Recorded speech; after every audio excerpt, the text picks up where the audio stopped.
Vamos a esta hora de la mañana a generar una entrevista. Nos acompaña el doctor Mauricio Alarcón, director del Observatorio Ciudadano. Gracias, doctor, por atender la entrevista con este medio de comunicación. Y en este contexto, doctor, hay un estudio que se realiza justamente, son 32 organizaciones de la sociedad civil que genera una evaluación a parlamentos, a congresos y también a asambleas, ¿no? Y hay un tema bastante importante sobre esta materia, es de que el Ecuador está por encima de la media que se han evaluado y se han analizado justamente a 14 países. Tiene el 42.51% dentro de la evaluación. Ahora, ¿cuál es la calificación que tiene de manera general la Asamblea Nacional cuando teníamos una asamblea que gozaba de una popularidad bastante baja, la que terminó, la de Guillermo Lasso Mendoza? Sin embargo, al parecer tenemos datos importantes que arrojan una evaluación dentro del tema de la asamblea, a pesar de que no está mucho tiempo esta asamblea que recién se posesionó. Doctor, buenos días y bienvenido. Amigos queridos de Radio Noticias Cuenca, un gusto estar acá nuevamente con ustedes y en buena hora que podamos discutir esto antes de finalizar el 2023. Punto de partida importantísimo, el hecho de que este índice latinoamericano de transparencia legislativa se encuentra en su 6ª edición. Durante más de una década, organizaciones de toda la región hemos venido impulsando la evaluación de las instituciones, congresos, asambleas, cámaras, que trabajan en la función legislativa de cada uno de nuestros países. No se trata de una evaluación a la gestión de una legislatura en específico. Esto que se presenta hace muy pocos días no es una evaluación a la legislatura que acaba de cumplir un mes hace poco. No, se trata de una evaluación a la Asamblea Nacional como institución sobre la base de 4 dimensiones. La primera dimensión, la vinculada a la normatividad, las normas que rigen el trabajo legislativo. La segunda dimensión, la del trabajo legislativo, propiamente dicho, la forma en la que se rinde cuentas del mismo. La tercera dimensión, la vinculada al presupuesto y a la gestión financiera, la gestión administrativa, y una cuarta relacionada con la participación ciudadana. Si bien, poniendo los 14 países, Ecuador quedaría por encima de la media en cuanto a porcentajes, hay que mencionar que la posición que ubica no lo pone en esa situación. El que ocupa el primer lugar en este caso es Chile, con un 63 puntos aproximadamente, y quienes ocupan el último lugar prácticamente empatados son República Dominicana, Bolivia y Honduras, con una diferencia entre el 25 y el 23%. Ecuador está por ahí, por la mitad, como bien lo mencionabas, con el 42%, pero más importante que ponerle un número o incluso ponerle una calificación a cada una de las dimensiones que he mencionado es evaluar si es que efectivamente lo que se está diciendo ahí es correcto o no. En cuanto a normatividad, insisto, gestión legislativa, la labor del Congreso o de la Asamblea, la gestión administrativa, financiera, presupuestaria y la participación ciudadana.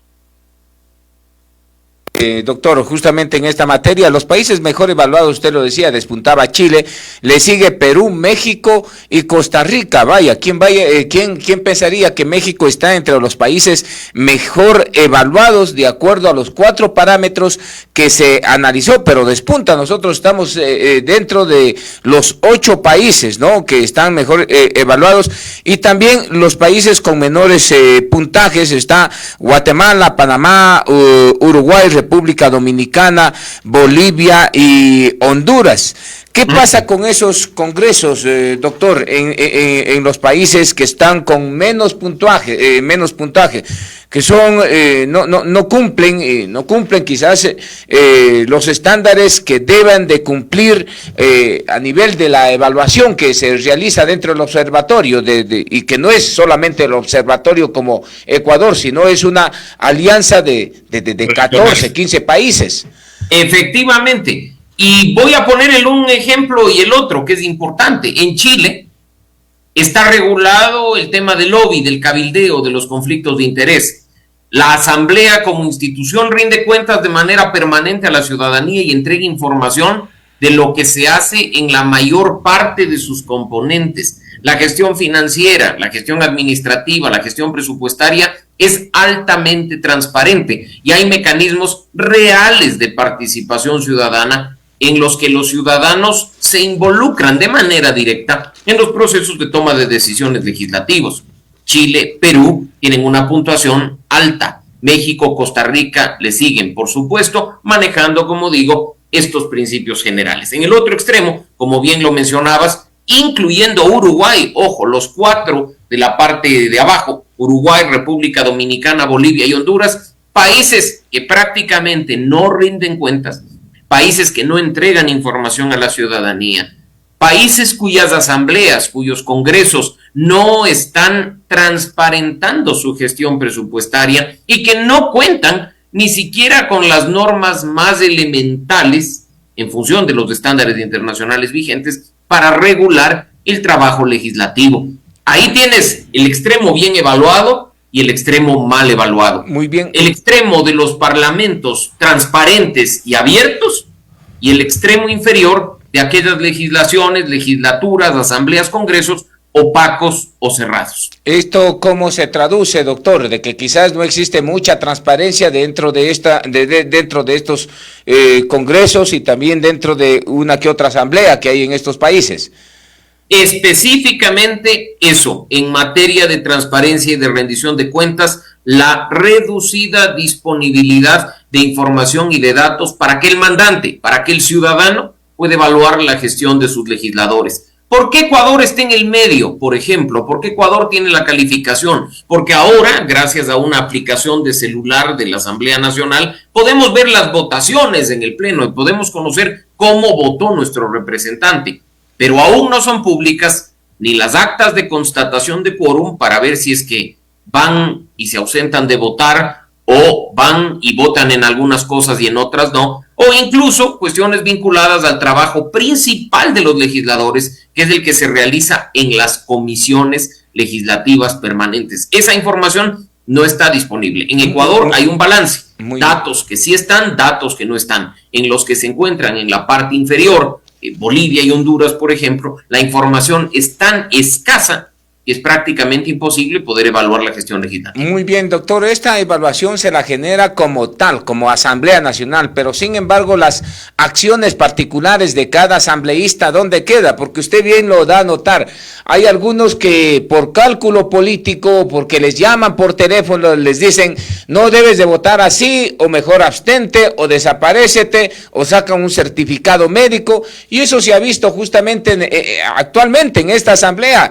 y yo veo las votaciones que se ausentan, no están presentes y después les dicen que voten sí y después votan de otra manera contraria y ponen en evidencia tanto la línea política que maneja el gobierno nacional como la de su bloque de asambleístas. Ahí un claro ejemplo, doctor. Clarísimo, y en buena hora por aquellas asambleas o congresos que entreguen información a Segundo, a Mauricio, a Pedro, a María, para que podamos ver incluso la incoherencia de nuestros legisladores. Los que no lo hacen simplemente dejan en el aire cualquier tipo de crítica fundamentada y, por supuesto, crítica constructiva y propositiva. Pero hay, doctor, ecuatoriano, tú lo has mencionado, a través de la aplicación de la Asamblea Nacional, te ratifico, hemos podido ver, por ejemplo, un hecho reciente, quiénes votaron a favor, quiénes votaron en contra, quiénes se abstuvieron y quiénes se ausentaron de decidir sobre un proyecto de resolución de apoyo a la acción de la fiscal Diana Salazar en el caso Metástasis. Los datos están ahí. Nosotros debemos preguntarnos si por quién votamos y a quién elegimos hizo lo que según su línea debía hacer o actuó en función de lo que sus representados queremos. Esas conclusiones las sacamos nosotros siempre. Esa calificación, doctor, de manera individualizada, cada uno de los asambleístas todavía no se ha evaluado, ¿no? ¿Y qué es lo que pasa? Porque eso sería importante evaluar, porque conoceríamos la coherencia que tiene cada uno de los legisladores, porque En las provincias, le hablo así directamente, hay asambleístas que representan a cada una de las provincias que dicen cosas muy bonitas, tienen un discurso muy bonito, pero sus acciones son otras dentro de la Asamblea Nacional. ¿Qué quiere decir?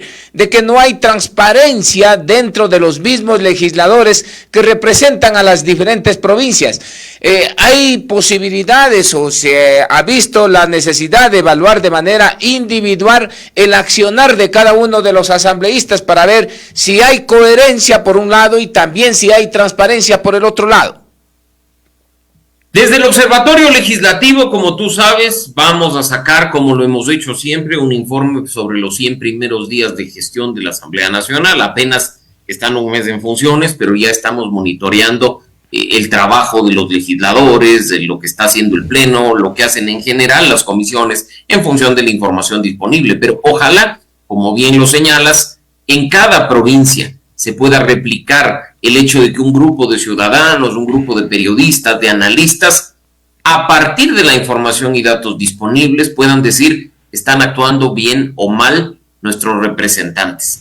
En el caso de Azuay, el trabajo no es difícil, no estamos hablando de 15 o de 20 legisladores, me refiero a unas cantidades grandes, como ocurre en general en provincias como Pichincha y Guayas. Hablamos de que Azuay, al tener un número de representantes que caben en la palma de una mano, podemos decir con nombre y apellido, revisando información, quién ha hecho, cómo lo ha hecho, evaluar la gestión y poder incluso sentarlos en un medio de comunicación, hacerles preguntas en un ejercicio real de rendición de cuentas y de involucramiento de la ciudadanía. Así es que nuestra invitación como Ciudadanía y Desarrollo, como Observatorio Legislativo, a que también en cada una de las provincias se pueda hacer este trabajo. Evaluar la calidad de los representantes es fundamental para lo que viene después. No nos olvidemos que hay una elección a la vuelta de la esquina, febrero de 2025, donde muchos de los que hoy vemos en las curules del Palacio Legislativo nos buscarán para que les favorezcamos con el voto para un periodo de 4 años. Y ahí viene la otra, doctor Mauricio Alarcón, porque son muy escurridizos los asambleístas en cada una de las provincias. No sé, pero por lo menos aquí en la provincia de la Azuay resulta de que son muy escurridizos. Primero le hacen una serie de preguntas como si el asistente fuera quien vaya a entrevistarle. Casi le piden hasta las preguntas que les va a realizar en el medio de comunicación para que los asambleístas se sienten a transparentar, porque eso es un ejercicio que es muy dable dentro de la sociedad, ¿no? De que los asambleístas puedan transparentar lo que hacen. De que deban de someterse al escrutinio público, sí, es verdad, pues. Pero lo que sucede es de que los asambleístas en las provincias, al parecer, son muy escurridizos. No les gusta que los cuestionen, no les gusta que los señalen. Y ahí va el otro punto a calificar, que es el tema de la participación ciudadana. Porque aquí tenemos una calificación como Asamblea Nacional del parámetro de la participación ciudadana, 56.87%, ¿no? A mí me parece que está por encima de lo que efectivamente la sociedad esperaba. Pero una cosa es lo que hacen en la Asamblea Nacional y otra cosa es cómo aterrizan en las diferentes provincias. No les gusta que los cuestionen, no les gusta que el ciudadano en sí exija transparencia de sus acciones, porque a su vez cuando terminan en la Asamblea Nacional se desentienden de las obligaciones de cada una de las provincias. ¿Ahí qué mecanismo implementar, doctor? Solo les gusta que les voten. Solo les gusta la gente y su cercanía cuando están en campaña electoral. No voy a generalizar, porque sí hay asambleístas que rinden cuentas, pero es cierto lo que mencionas. Aquellos escurridizos que le huyen a la opinión pública, que le huyen a la crítica y que tampoco quieren dar explicaciones sobre su gestión.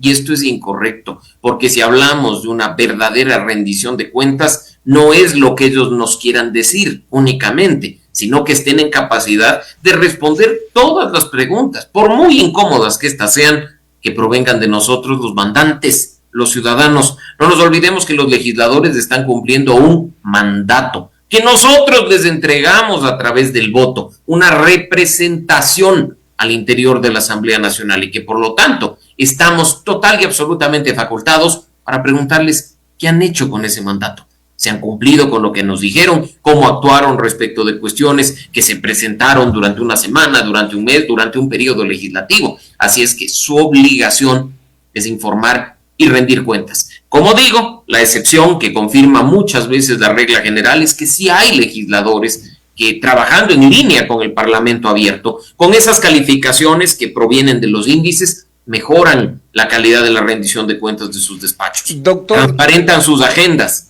le cuentan al país quiénes son sus equipos de trabajo, sus asesores, sus asistentes, publican sus hojas de vida o cuentan qué observaciones a proyectos de ley presentan o qué procesos de pedidos de información de cara a fiscalización están llevando a cabo. Por ellos, en buena hora, pero teniendo 137, es vital que todos ellos, sin excepción, lleven a cabo acciones pensando siempre en rendirle cuentas al país. Doctor, ¿no es muy generoso el observatorio a darle a evaluarle sobre 42.51% y encuadrarlo dentro de la media de todos los países que han evaluado? ¿Y por qué le digo? Porque siempre, nosotros vemos que asambleas nacionales empiezan con 50, 60% y después terminan con una credibilidad de 6, 7, 4, 5. Pero es que, ojo, este índice no evalúa a las personas, evalúa la institución. Lo dije al inicio de la entrevista. Acá, por ejemplo, estamos evaluando la calidad de una norma como la Ley Orgánica de la Función Legislativa, no la forma en la que los legisladores subjetivamente la cumplen o convenientemente la incumplen. Acá estamos valorando a la institución. La gestión es un asunto aparte.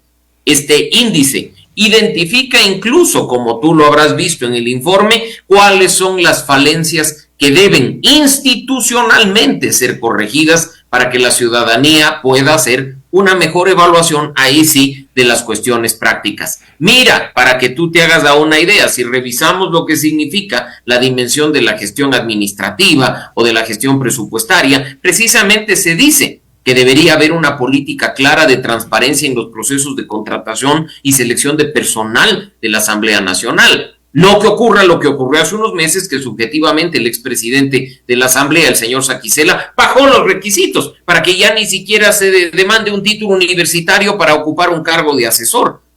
También se menciona como una de las falencias que la elaboración, el proceso de construcción del presupuesto de la Asamblea Nacional no considere mecanismos de participación ciudadana. Tú acabas de ver que justamente el CAL, y a través de Henry Kronfe se lo ha hecho público, dice la Asamblea necesita 67 punto y pico millones de dólares para funcionar. ¿Cómo? ¿Por qué? Expliquen, permitan que la ciudadanía conozca el proceso para llegar a ese número. Esas falencias, como tú ves, son institucionales. No estamos calificando a las personas por lo que hacen o lo que dejan de hacer. Ahí, como digo, esa evaluación personal o esa evaluación a la gestión es la que hacemos dentro del país, organizaciones como Ciudadanía y Desarrollo, su Observatorio Legislativo y medios de comunicación como el de ustedes. Claro, mi sí. invitación para que más personas se sumen a esa evaluación de la gestión legislativa. Claro, imagínese, doctor, que por ejemplo, cuando estuvo presidenta de la Asamblea Nacional, Guadalupe Llori, tremendamente cuestionada por el tema de pagar con dinero de la Asamblea Nacional los spa, los hoteles más lujosos, las comidas, los buffets que se pegaban igualmente en la Asamblea Nacional, fuera de la Asamblea Nacional. Entonces, sí me llama la atención y por eso le decía, no es tan generoso, y usted ya lo explica, que se califica la institución como Asamblea Nacional, no las acciones personales, pero eso dice mucho, por ejemplo, de las actuaciones que tienen los presidentes de la Asamblea Nacional. Hoy en día, por ejemplo, mire, salió en el caso Metástasis también involucrado un Latin Kings que era miembro del CAL y que lo conocían como alias ruso. Entonces, ¿cómo podemos calificar y tener dentro de la Asamblea Nacional un representante de organizaciones delictivas y que tengamos una calificación bastante buena? Bueno, porque ahí tampoco interviene la institución de la Asamblea. Mira que tú acabas de decir un punto. ¿Quién te postula?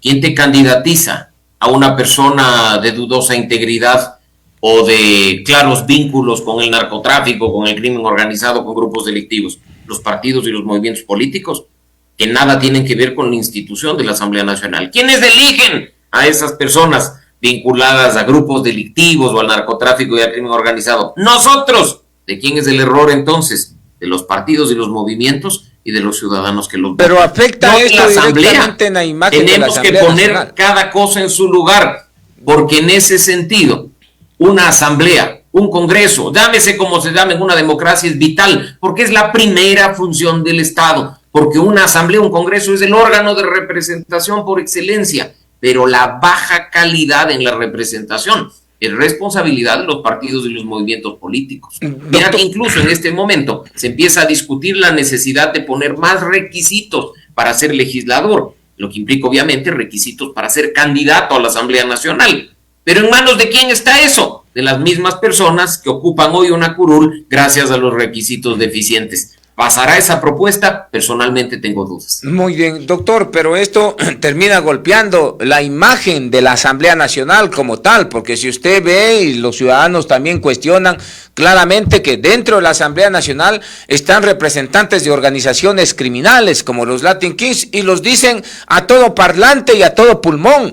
Soy orgulloso de pertenecer a una organización no delictiva, sino dice más bien urbana como los Latin Kings y todo aquello, y tener dentro de la Asamblea Nacional, dentro del CAL, el máximo organismo de la Asamblea Nacional, un representante de los Latin Kings. Entonces, ¿cómo va a entender la ciudadanía? Califica la Asamblea como tal, dice en esta Asamblea hay representantes de delincuentes, no dice en este partido que tiene representantes de delincuentes y en esta bancada que hay representantes de delincuentes.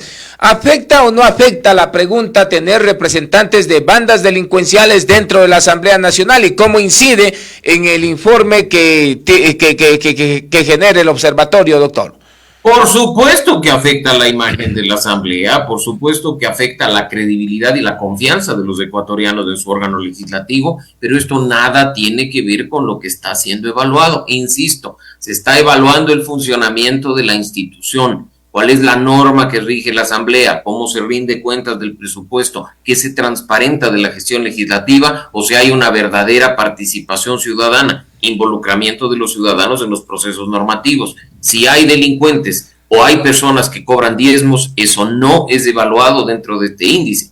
Eso es evaluado por espacios como este, por analistas como nosotros, o incluso por los ciudadanos comunes. Mira que, y hay que decirlo, personas que han estado involucradas en casos de diezmos han terminado de vuelta en la Asamblea Nacional. Y eso no es culpa ni de un medio de comunicación, ni de una organización de la sociedad civil, sino de quienes, a pesar de lo que se ha dicho, van y le terminan dando el voto. La responsabilidad es de la ciudadanía, que incluso con información respecto de esos candidatos, poco o nada le importa y termina eligiéndolos de nuevo. Muy bien, doctor. Algo que me parece bastante llamativo es la labor del Congreso Nacional, 31.19%. Y aquí aquí hace referencia a algunas observaciones. Es necesario publicar votaciones de las comisiones de la Cámara. Esto implica proporcionar información detallada de cada miembro de la comisión, cómo ha votado. Es necesario que exista registro de obsequios que reciben los y las asambleístas. Por ejemplo. Estos obsequios pueden incluir regalos, viajes, comidas, viáticos, etcétera, etcétera, etcétera. ¿Es esto lo que falta dentro de la labor del Congreso Nacional y por eso una calificación 31.19? Por supuesto, y mira que ¿cuántos legisladores viajan porque alguien les invita? ¿Cuántos legisladores viajan porque una organización les lleva a hacer cosas en otro país?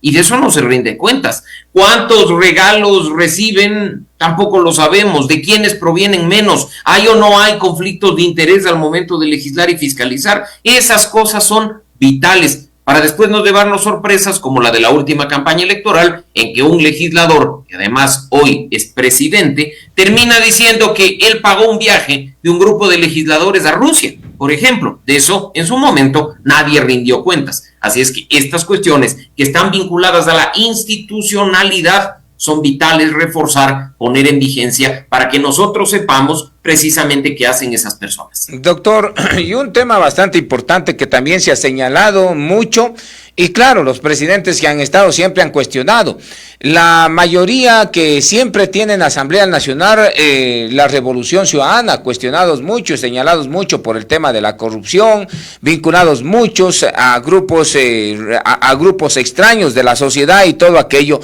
también termina pasándole factura a la Asamblea Nacional, el órgano en donde nos representan a los 18 millones de ecuatorianos.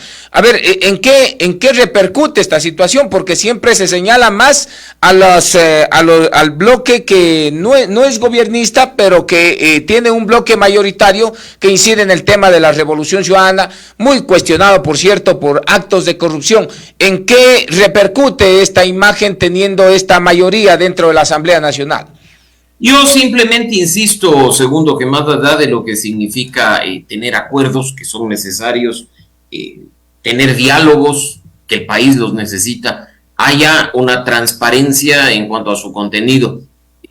Ya llegaron los que son la primera minoría, la segunda minoría, la tercera minoría, ya sabemos quiénes son los 137, están en su derecho de hacer equipo, de llegar a acuerdos, pero nosotros estamos en el derecho de saber en qué consisten esos acuerdos, para que todo esté en el marco de la constitucionalidad, para que todo esté dentro de las atribuciones establecidas en la Constitución y la ley, para que todo esté dentro de lo que significa ser legislador, legislar y fiscalizar, que no sean pactos de impunidad, que no sean pactos de intervención en la justicia. Por ello es que mucho se habla de la existencia de un acuerdo de gobernabilidad, cuyo contenido se desconoce.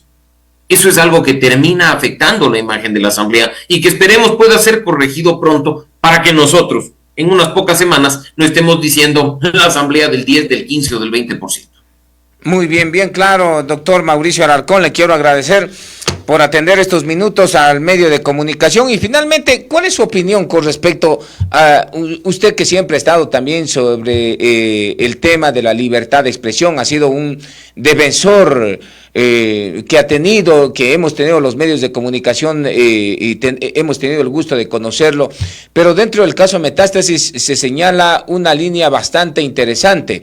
El medio de comunicación, claro, La Posta, y uno de los periodistas que estaba ahí, Anderson Boscan, se lo liga directamente como mensajero del narcotráfico. Michael Fitzpatrick lo había señalado, María Paula Romo también apuntaba a esto, y hoy salen los chats conversando entre un comunicador, un periodista, con un narcotraficante, engañándose y todo aquello. ¿Ha cruzado la línea roja o es parte del ejercicio periodístico? No importa el medio con total de conseguir el fin.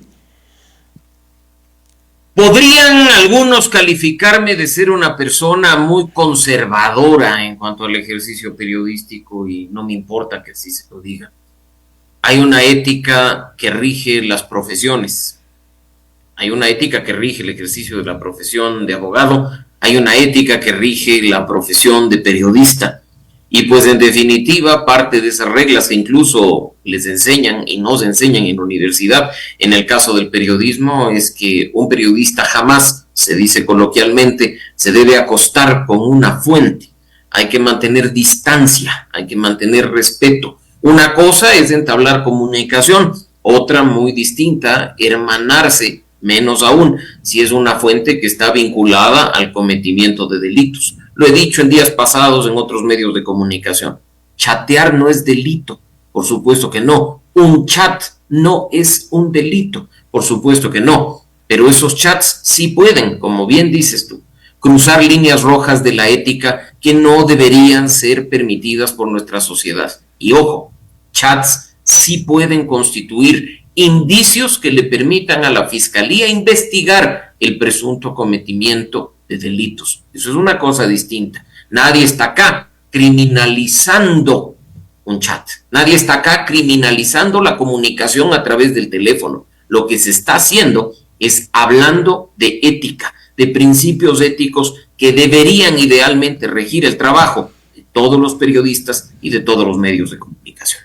Muy bien, doctor, bastante claro. Gracias por atender esta entrevista con este medio de comunicación, doctor Mauricio Alarcón, del Observatorio Ciudadano, justamente generando un análisis sobre la evaluación de la Asamblea Nacional. Gracias, doctor Mauricio.